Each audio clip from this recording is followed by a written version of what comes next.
Hi, my name is Mary Proctor-Smith.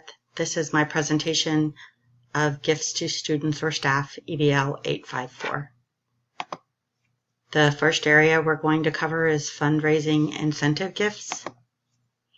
Gifts are only provided to students that participate in an actual fundraiser.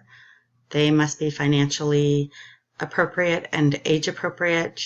They cannot favor one group of students. Door-to-door solicitation is not allowed when we are fundraising, and grade penalties are not allowed for students not wishing to participate. Gifts for staff members is the next area we're going to discuss. Staff members contribute to what we call as a sunshine fund at the beginning of the year.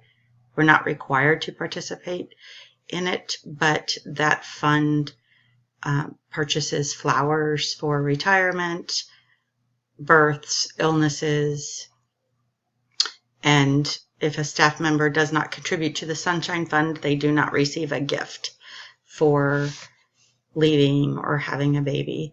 The gift that they do give to each member is the same, so there's no differentiation of gifts. Everybody that has a baby gets the same gift. Everybody that is leaving the building gets the same gift. Only staff members, again, that contribute get the gift. And staff members are discouraged from accepting personal gifts or fees that could impair our professional judgment. The next area we're going to discuss are all staff gifts. Funding for these gifts can only come from money that is generated from the staff. They cannot use public money to purchase gifts, and it does have to qualify with the IRS codes and regulations.